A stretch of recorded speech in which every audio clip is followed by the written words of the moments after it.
ne connaît pas l'histoire du docteur Frankenstein. Mais si vous savez l'histoire d'un docteur ayant donné vie à un monstre en assemblant de ses propres mains différentes parties de restes humains.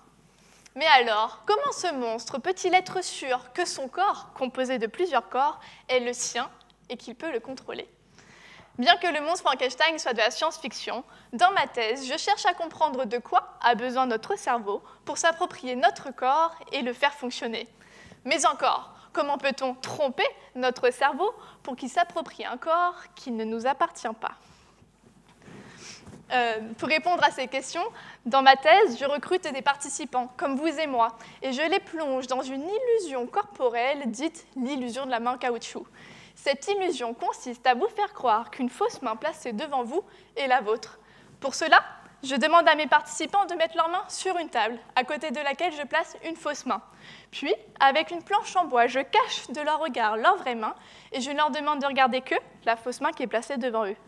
Ensuite, il suffit que la vraie main et la fausse main soient caressées en même temps pour que les participants aient l'impression que la fausse main est la leur.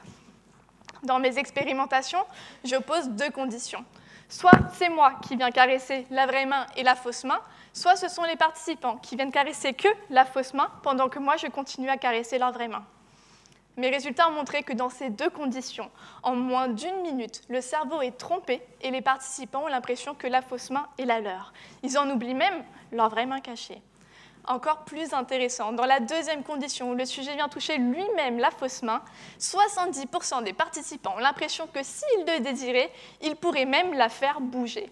Certains allant jusqu'à penser que cette fausse main pourrait s'animer comme le fait la chose dans la famille Addams.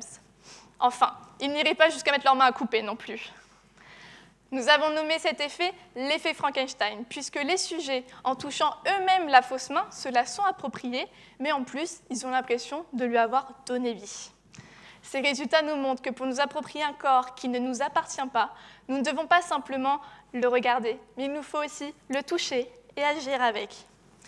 Et demain, nous allons utiliser cet effet Frankenstein en rééducation, notamment pour aider les patients amputés à donner vie à leur prothèse en la touchant. Grâce à cela, ils auront davantage l'impression que leur prothèse fasse partie d'eux-mêmes, ce qui renforce leur sentiment d'être maître de leur corps et par conséquent renforce leur sentiment d'être maître de leur vie. Merci.